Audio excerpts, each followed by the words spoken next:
Tetrad analysis. जो genetics में tetrad analysis होता है वह मेयोसिस से बनने वाले 4 प्रोडक्ट्स के एनालिसिस को रिफ़र करता है। इसमें ईस्ट जैसे ऑर्गेनिज्म में जो टेट्राड में 4 स्पोर्स होते हैं, जबकि जो न्यूरोस्पोरा होती है उनमें एस्केसेक में 8 एस्कोस्पोर्स होते हैं।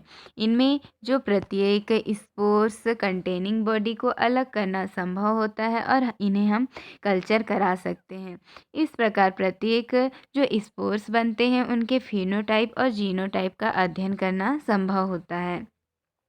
इनमें जो स्पोर्स होते हैं उनका हम फिनोटाइप एवं जीनोटाइप का स्टडी कर सकते हैं तथा इस जो एनालिसिस को ही हम टेट्राड एनालिसिस कहते हैं। और कुछ ऑर्गेनिज्म जिनमें टेट्राड एनालिसिस किया जाता है वे हैं जैसे ईस्ट, क्लेमाइडोमोनास, न्यूरोस्पोरा। यह सब जो लोअर यूकेरियोट्स होती हैं इनमें टेट्राड एनालिसिस किया जाता है और इनके जो स्पोर्स होती हैं उनके फिनोटाइप एवं जो जीनोटाइप होते हैं उनका अध्ययन हम कर सकते हैं। टेट्राड जो एनालिसिस होता है उससे हम यह निर्धारित कर सकते हैं कि जो न्यूरोस्पोरा, ईस्ट एवं क्लेमाइडोमोनास में मियोटिक टेट्राड्स के 4 प्रोडक्ट्स बनते हैं और इन 4 प्रोडक्ट्स का यूज करके हम यह पता कर सकते हैं कि जो जो जीन्स हैं वह लिंक्ड हैं या नहीं। यह डिटर्मिनेशन यूकेरियोट्स के जेनेटिक मैप्स में अप्लाई किया जाता है। जो टेट्राड एनालिसिस से जो हम 4 प्रोडक्ट्स बनते हैं हम इनसे यह पता कर सकते हैं कि जीन लिंक्ड है या नहीं तथा यह जेनेटिक मैप में इसका यूज किया जाता है। टेट्राड एनालिसिस मियोटिक रिकॉम्बिनेशन के एग्जामिन के लिए भी विशेष रूप से उपयोगी होता है। जो टेट्राड एनालिसिस होता है उसका यूज हम क्रोमोसोमल ट्रांसलोकेशंस को डिटेक्ट करने, जो डबल म्यूटेंट में सिंथेटिक लिथैलिटी होती है उनको प्रूफ करने के लिए किया जाता है। इसके अतिरिक्त जो 2 लिंक्ड जीन्स होती हैं उनको मैप करने के लिए भी हम टेट्राड एनालिसिस का उपयोग करते हैं।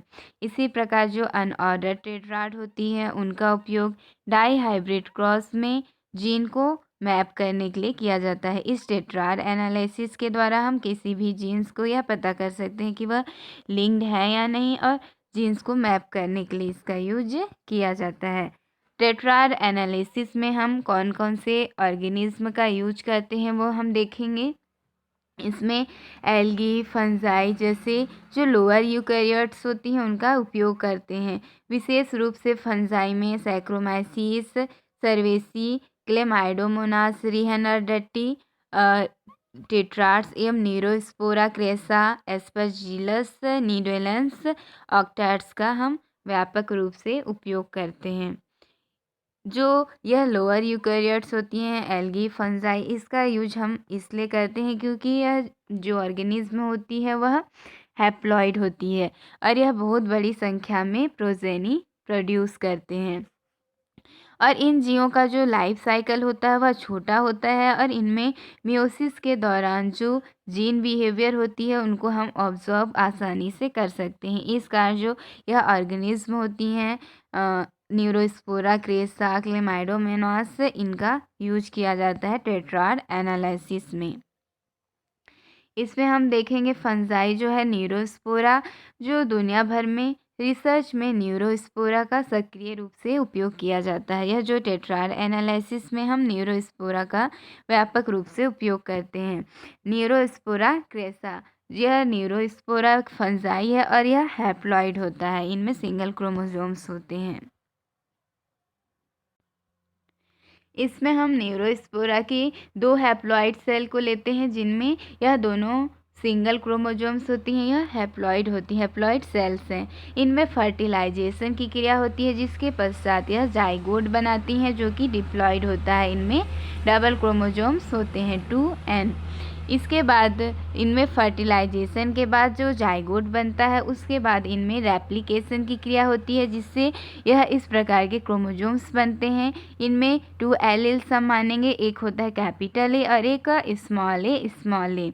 इनमें जो रेप्लिकेशन के पश्चात इनमें जो रेप्लिकेशन होती है उसके पश्चात इनमें मेयोसिस होती है, मेयोसिस फर्स्ट, जिनमें जो इनके एलील्स होती हैं वह 2 सेल्स में सेपरेट हो जाते हैं और इनके बाद जो अलग अलग सेल्स में यह सेपरेट हो जाती हैं और इसके बाद इनमें मेयोसिस सेकेंड होती है, जिनकी मेयोसिस सेकेंड के पश्चात यह 4 एस्को स्पोर्स में डिवाइड हो जाती है। यह कैपिटल ए, स्मॉल ए। इस प्रकार जो मेयोसिस सेकेंड होती है उनमें यह एलील्स अलग अलग हो जाती हैं और इन्हें हम एस्को स्पोर्स कहते हैं। यह कंडीशन टेट्राड होती है और जो एस्कोस्पोर्स होती हैं वह एस्कस सेक में होती हैं। यह टेट्राड, इसे हम टेट्राड कहते हैं और इनमें जो एस्कोस्पोर्स होती है इनमें पुनः माइटोसिस डिवीजन होती है, तो यह इस प्रकार से 8 में डिवाइड हो जाते हैं, जिन्हें हम ऑक्टेट कहते हैं, जिनमें कैपिटल ए 4 एवं जो स्मॉल ए एलिल्स होता है वह 4 हो जाती हैं, इसे हम ऑक्टेट कहते हैं। यह टेट्राड, जो टेट्राड कंडीशंस होती है टेट्राड होती हैं।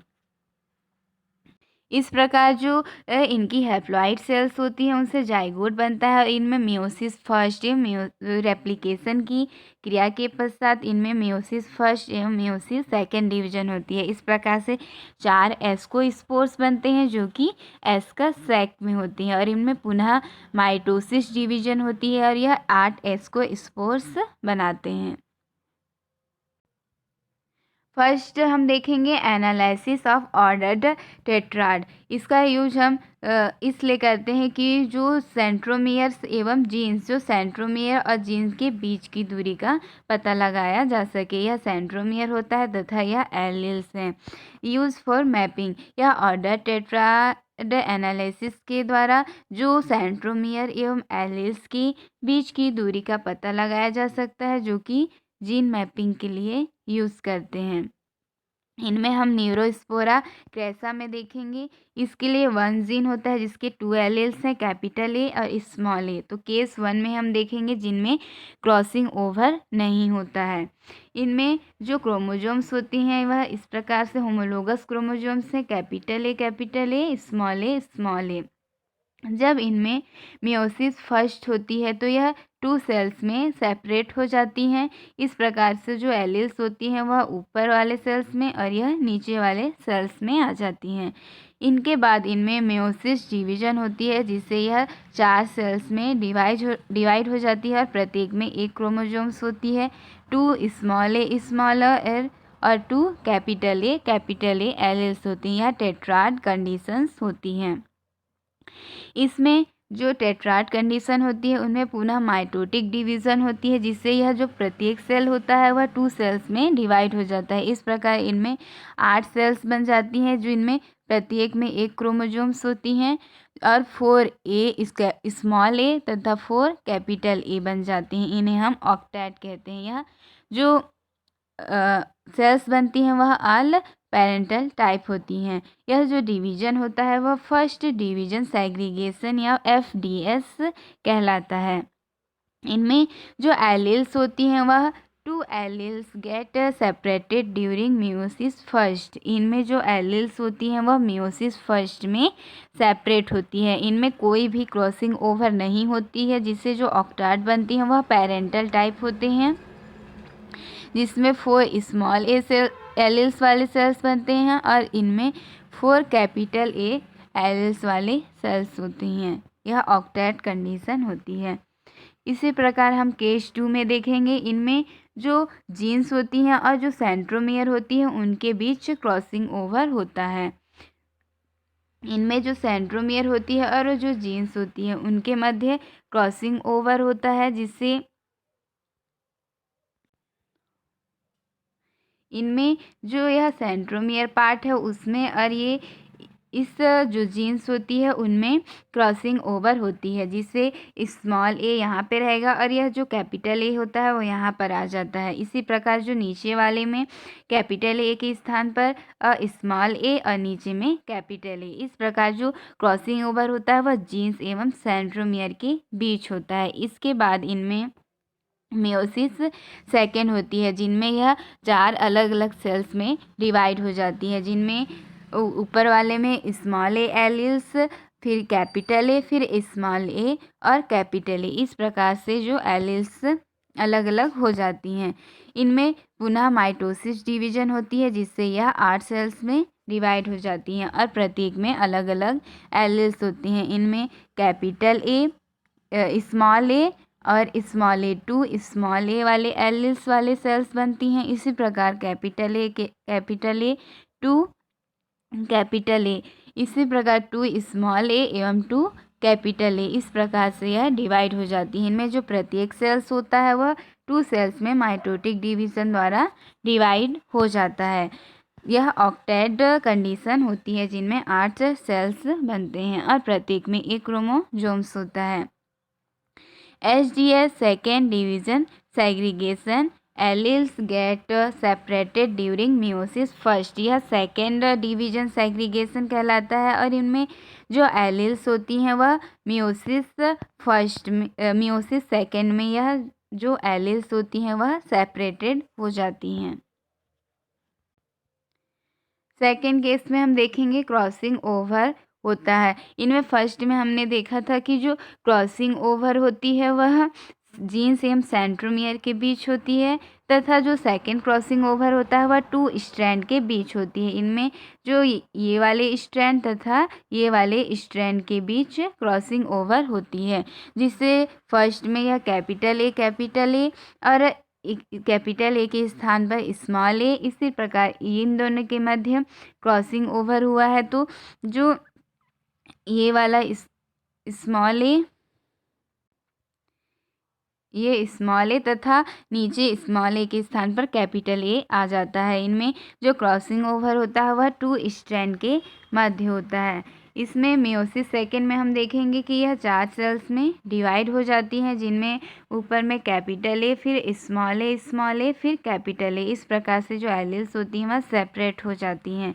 इनमें पुनः माइटोसिस डिवीजन होती है, जिससे यह प्रत्येक जो सेल्स होती है वह 2 सेल्स में डिवाइड हो जाती हैं। इस प्रकार 8 सेल्स बनते हैं, जिनमें 2 कैपिटल ए, 4 स्मॉल ए और 2 कैपिटल ए, इस प्रकार की कंडीशन होती है। तो सेकेंड डिवीजन सेग्रीगेशन में हम देखेंगे कि 2 प्रकार की कंडीशंस होती हैं।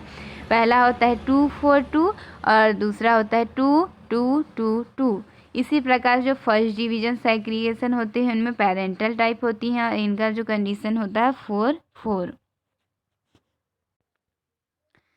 फार्मूला, जो इनके बीच सेंट्रोमियर और जीन्स के बीच जो हम डिस्टेंस निकालते हैं उसके लिए क्या फार्मूला यूज़ करते हैं, हाफ नंबर ऑफ HDS से इसका ही जो HDS सेकेंड डिवीजन सेग्रीगेशन में जो इसको स्पोर्स बनते हैं उनका नंबर तथा टोटल नंबर ऑफ एस का जो टोटल स्पोर्स होते हैं उनका नंबर इंटू 100। इस प्रकार के इसमें हम उनके नंबर रखकर जो इनके बीच डिस्टेंस है वह निकाल सकते हैं सेंट्रोमियर एवं जीन्स के बीच।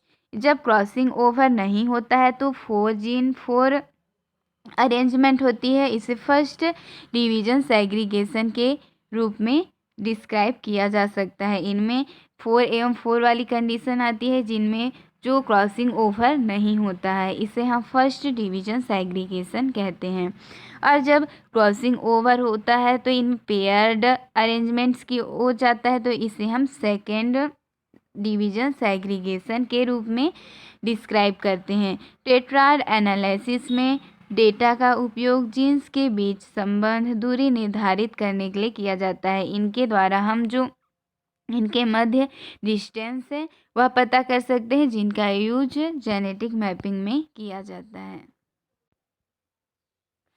सेकेंड हम देखेंगे अनऑर्डर्ड टेट्राड एनालिसिस। जो अनऑर्डर्ड टेट्राड एनालिसिस होते हैं इनमें हम 2 जीन्स को लेंगे, जो इनका डाई हाइब्रिड क्रॉस में 2 जीन्स लिया जाता है। इनमें जो अनऑर्डर्ड टेट्राड एनालिसिस होती है इनके द्वारा मैप डिस्टेंस पता करते हैं। इसमें हम यह देखते हैं कि जो जीन्स होती हैं वह लिंक्ड है या नहीं।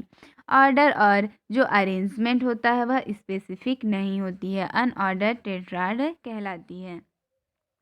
जिन टेट्राड्स में स्पोर्स को मियोसिस के क्रम के अनुसार अरेंज किया जाता है तो उसे हम ऑर्डर टेट्राड्स कहते हैं, और जहाँ जो ऑर्डर एवं जो सीक्वेंस होता है वह स्पेसिफिक नहीं होता है, तो इसे हम अनऑर्डर्ड टेट्राड कहते हैं।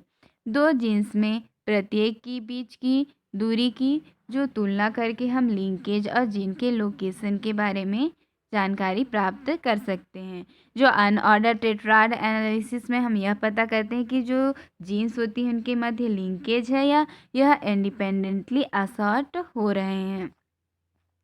इनमें हम 2 जीन्स को लेंगे। इसमें हम देखते हैं कि जो होमोलोगस क्रोमोसोम्स होती हैं इनमें 2 जीन्स हैं, एक कैपिटल ए कैपिटल बी और एक स्मॉल ए स्मॉल बी। तो इनमें जो क्रॉसओवर होता है वह डबल क्रॉसओवर होता है इनमें, फर्स्ट में यहाँ पे तथा ये इसे हम डबल क्रॉस ओवर कहते हैं।